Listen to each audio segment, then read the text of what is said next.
तो तेज प्रताप भी हैं, फिर उन्हें वोट क्यों नहीं दे रहे हैं?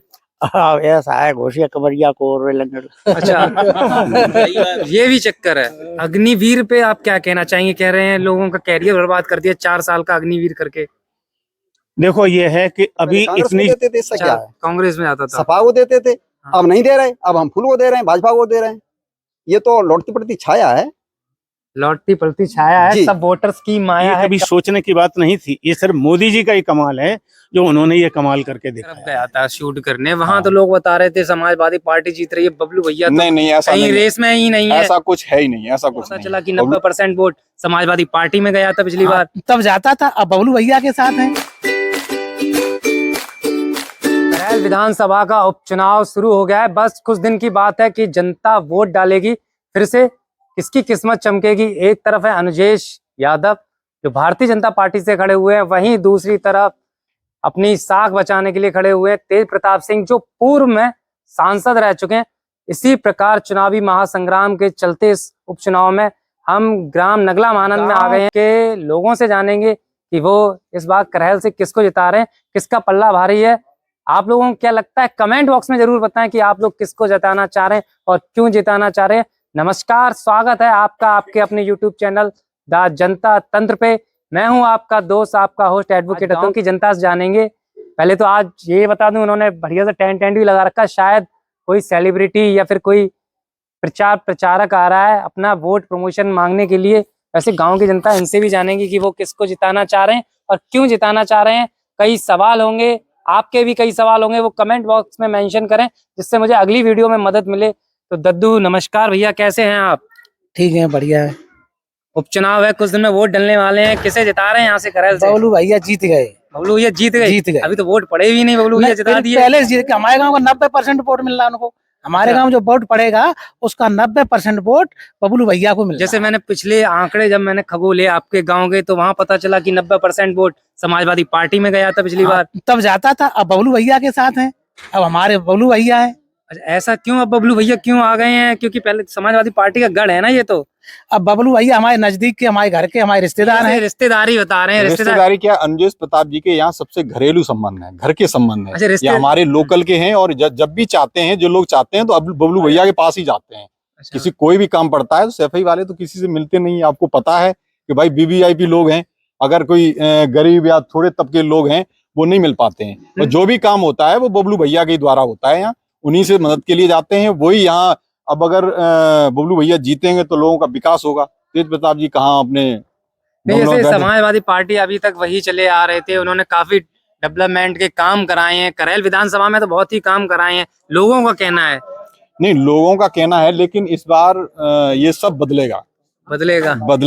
यहाँ कोई और चीजें भी हैं जो कि जिस हिसाब से वो बदल के रहेगा। अब की बार अनुजेश प्रताप जी को यहाँ से बहुत प्रचंड बहुमत मिल रहा है। अब जैसे मैं औछा की तरफ गया था शूट करने, वहां तो लोग बता रहे थे समाजवादी पार्टी जीत रही है, बबलू भैया तो नहीं ऐसा कहीं रेस में ही नहीं है। ऐसा कुछ है ही नहीं, ऐसा कुछ नहीं है। बबलू भैया को यहाँ प्रचंड बहुमत मिल रहा है। किसी भी गाँव में जाएंगे आप, वहां यहाँ समझ लो आप 60% यादव, घिरोर ब्लॉक का 60% यादव बबलू भैया के साथ।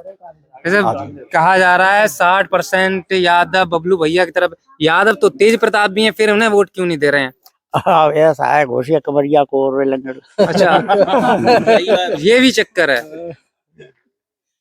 हम जानते हैं। अच्छा बस इसी बात है। दद्दू कह रहे हैं घोषी कमरिया विवाद चल रहा है। बात है, लेकिन नेताजी ने तो काफी काम कराया है। समाजवादी पार्टी की देन है कि आज करैल विधानसभा को इतना पहचाना जाता है देश स्तर पे। क्या कहेंगे इस पर आप? हम तो फूल में दे रहे हैं। फूल में दे रहे हैं? फूल में वोट क्यों दे रहे हैं? फूल की है? फूल के। साइकिल तो कैसे? साइकिल तो वो पंचर है गई। पंचर हो गई? हाँ। अब फूल कोई नंबर आएगा वो। अब जैसे कल एक भैया में बदलते रहते हैं, एक जन पे सब रहे और बढ़ रहा है, तो फिर दूसरों को तो बदल तो दिया तेज प्रताप को उतारा। तेज प्रताप तो पहले ही दिया थे तो तब 5 साल तो ढूंढे ना मिलता है। जब वोट देते हैं तो हम लोगों को सुनना चाहिए। और बबलू हमारे क्षेत्रीय नेता हैं, पड़ोसी हैं, रिश्तेदार भी हैं।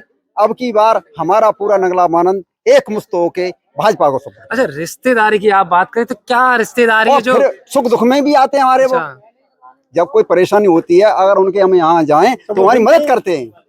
नहीं, अचानक इस ग्राम नगला मानंद के वोट डाइवर्ट होने का कारण क्या है? इससे पहले तो समाजवादी पार्टी में पूरा वोट नहीं जाता वो था। अलग बात है, हम क्या पहले कांग्रेस को देते थे, इससे क्या है, कांग्रेस में आता था। सपा को देते थे, हाँ। अब नहीं दे रहे, अब हम फुल को दे रहे हैं, भाजपा को दे रहे हैं।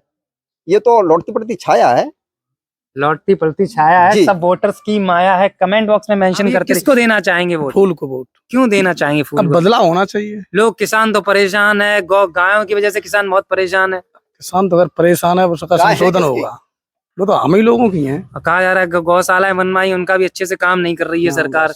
नहीं ऐसा कुछ फिर काहे वोट दे रहे हो आप? अब वोट सब दे रहा हूँ। दद्दू चिल्ला रहे हैं, बड़ी तेज तेज कह रहे हैं हम कुर्सी डाल के बैठे हैं इनके पास, तभी पूरी बात हो पाई यहाँ। हमारे पड़ोसी नेता इसलिए अपने को वोट दे रहे हैं। अच्छा, हाँ पड़ोसी हाँ, करेले हुए। जात पात और पार्टी से कोई मतलब नहीं है। अच्छा। जहाँ हमारा काम निकलेगा वहाँ वोट देंगे। नहीं, पड़ोस में तो करेल भी है, तेज प्रताप भी कैसे करे। रोड सफाई निगाह है, आप बताता हमें सफाई निगाह के रोड निगाह है। सैफई की तो रोड बढ़िया है, करेल की रोड वाली रोड बढ़िया खराब तो है, 60 पे तो है, गिरोल हमारी पास में है। जब चाहेंगे तब हमें जरूरत पड़ेगी तब नहीं, इसलिए बुलाएंगे तो वोट उनको। नहीं दे रहे इसके अभी। लिए इसलिए वोट दे रहा है मेरे को। अरे इसलिए तो नहीं दे रहे कि अभी सरकार है कोई बीजेपी, इसलिए वोट नहीं दे रहे नहीं हो। कोई ये कुछ नहीं साहब आ रहे हैं, ये कुछ नहीं नहीं, समाजवादी पार्टी ने डेवलपमेंट बहुत कराया है। किया तो किया, टाइट की कितनी वो व्यवस्था तो की। समय समय हर चीज का समय होता है। अच्छा, तो अभी हाँ। समय बीजेपी का है क्या? क्यों नहीं होगा, जब सरकार उनकी ऊपर की और नीचे की दोनों की है तो समय किसका होगा फिर। अच्छा, डबल हाँ। इंजन की सरकार है, हाँ। इसलिए इसको मजबूत कर रहे हो। हाँ नहीं, जैसे अगर समाजवादी पार्टी जीत जाएगी तो विपक्ष भी तो मजबूत हो विपक्ष जाएगा। भी होगा तो वो अपना देखेगा, हमें अपना देखना है। पूरा गांव नगला महानंद वोट दे रहा है भारतीय जनता पार्टी। इससे पूर्व में समाजवादी पार्टी को वोट देता। कहा, जैसे कुछ लोगों ने कहा कि रिश्तेदारी का मैटर है, इसलिए हम उन्हें वोट दे रहे हैं। आपको क्या लगता है कि आने वाला जो विधायक होना चाहिए वो किस तरह का विधायक हो, और हम उस विधायक को क्यों वोट दें?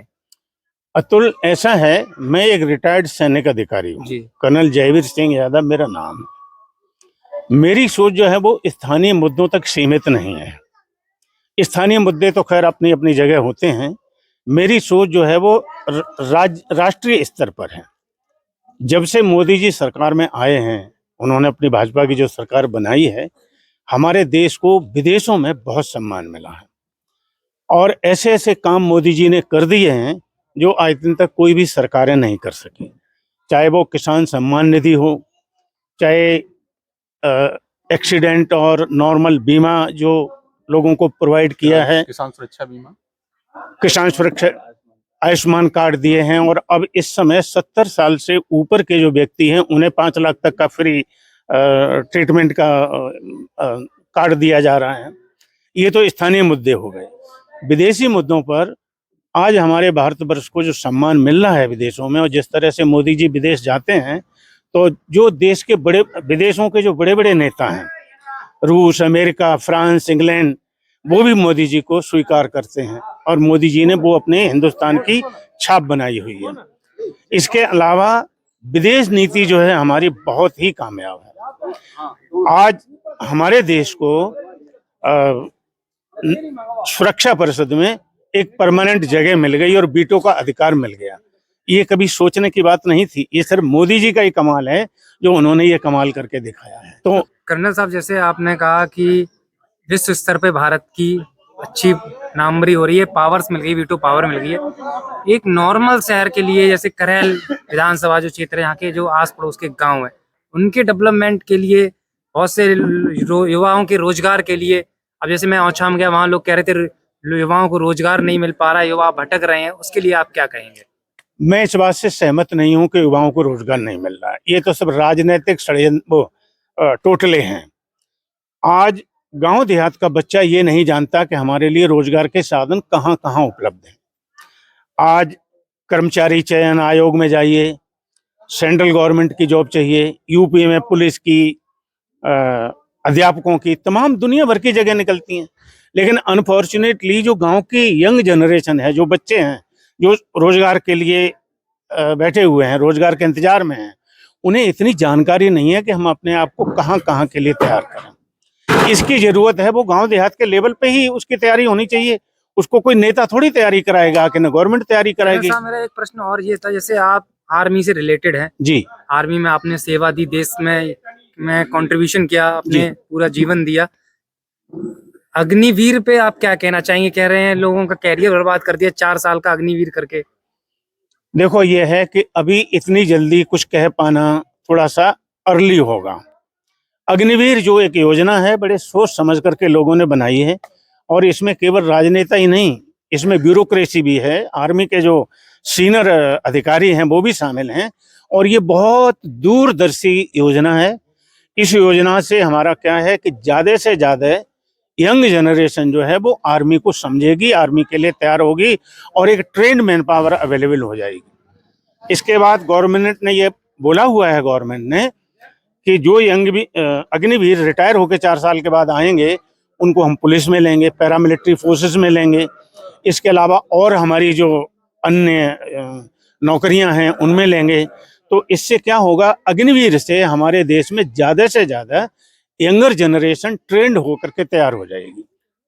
दूसरा ये कहना प्रश्न होगा है मेरा, एक कमेंट बॉक्स में मेरे किसी व्यक्ति ने प्रश्न पूछा था कि अभी जैसे अयोध्या में दीपोत्सव मनाया गया, गिनीज वर्ल्ड रिकॉर्ड बनाया गया, वो तो सबने दिखाया। उसके बाद जो गरीब लोगों ने वही दीपोत्सव का जो तेल बचा था वो उठाया, वो भरा, उससे अपने घर पे लोग ले गए, उनके घर पे तेल नहीं था। इस पर क्या कहना चाहेंगे? वो गरीबी उत्तर प्रदेश की, वो उस पर सरकार क्यों नहीं सोच पा रही है? मैं नहीं समझता हूं कि उत्तर प्रदेश में गरीबी है। आज हर आदमी अपनी रोजी रोटी कमा रहा है, चाहे वो खेती से कमा रहा है, चाहे नौकरी से कमा रहा है, चाहे व्यापार से कमा रहा है। और ये जो तेल बटोर करके ले जाने गरीब लोगों की जो बात हो रही है, मैं नहीं समझता हूं कि इतनी गरीबी है। ये तो सिर्फ राजनीतिक चौंचले हैं। लोग जो है ना, चंद लोगों को इकट्ठा करके और इस तरह के काम करवा देते हैं ताकि उसको मीडिया में जो है ना उछाला जा सके। ये ऐसी चीज संभव नहीं है कि गरीब लोग जो है ना, आदमी हमारा गांव देहात का भी इतना स्वाभिमानी है कि वो ऐसे काम नहीं करेगा। ऐसे काम करवाए जा रहे हैं, जो विपक्षी राजनीतिक पार्टियां हैं वो सब ये करवाती हैं। बहुत बहुत धन्यवाद। हम किसान जो खेती करते हैं उनसे पूछेंगे एक सवाल, जैसे यहाँ पे खेती कौन कौन करता है? सभी करते हैं खेती। अच्छा, मेरा एक कॉमन प्रश्न है आप लोगों से, जैसे डीएपी को लेके कहा जाता है कि अभी बहुत महंगी हो गई है, ब्लैक में बिच रही है, इस पे सरकार कोई कानून या कोई अच्छी व्यवस्था नहीं कर पा रही, इस पर क्या कहना है आप लोगों का? क्योंकि आप सभी लोग भारतीय जनता पार्टी को वोट दे रहे हैं, उनकी योजनाओं को लेके उनसे प्रभावित हैं, तो इस पर क्या कहना चाहेंगे आप लोग? अतुल जी, इस पर भी मैं कुछ कहना चाहूंगा। जी जी जी। सरकार ने इतनी डीएपी भेजी है जितनी किसानों को जरूरत है उससे ज्यादा है, लेकिन दुर्भाग्य इस देश का ये है कि देश में फ्री की कमाई सबको चाहिए, हराम की कमाई सबको चाहिए, और ये जो है ना, इसकी चोर बाजारी होती है। डीएपी को जो छोटे छोटे व्यापारी हैं, डिस्ट्रीब्यूटर जो होते हैं, डिस्ट्रीब्यूटर्स हैं, उन्होंने खरीद करके और इसकी ब्लैक मार्केटिंग की है। और ब्लैक मार्केटिंग की वजह से ये बात सही है कि किसानों को वो चीज उपलब्ध नहीं हो पा रही है सस्ते दामों में जो गवर्नमेंट दे रही है। तो गवर्नमेंट आकर के यहाँ क्या करे? यहाँ तो ये तो जिले की जो मशीनरी है, डीएम को, एसडीएम को, पुलिस को, एसपी को, इन सबको इस चीज पर ध्यान देना चाहिए। लेकिन इस पर क्या है, अभी हमारे जो सीएम हैं या दूसरी गवर्नमेंट मशीनरी है, वो इस लेवल पे आके तो काम नहीं कर सकते। इस लेवल पे काम करने वाले जो कर्मचारी हैं, जो अधिकारी हैं, उनको इस पर ध्यान देना चाहिए। मैं आपकी इस बात से सहमत हूं कि किसानों को तकलीफ हो रही है, किसानों को समय पर डीएपी या अन्य चीजें उपलब्ध नहीं हो रही हैं। इवन बीजों के दाम आसमान छूते हैं। किसानों को जो बीज चाहिए उसकी कीमत अनाप शनाप हो रही है। ये गवर्नमेंट का नहीं है, ये जो है ना, लोकल जो हैं, लोकल बिचौलिए हैं या लोकल राजनेता हैं, वो अपनी अपनी रोटियां सेक रहे हैं और इस वजह से किसानों को तकलीफ हो रही है।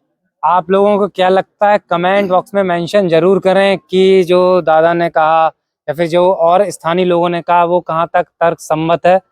कमेंट बॉक्स में अपनी राय जरूर दें, वीडियो को शेयर, जुड़े रहिए। हम अब आस पड़ोस के जो और गांव हैं वहां पे जाके वीडियो शूट करेंगे और उनसे जानेंगे कि उनका मत क्या है, वो किसको जिताना चाह रहे हैं और क्यों जिताना चाह रहे हैं। तब तक के लिए जय हिंद, जय भारत।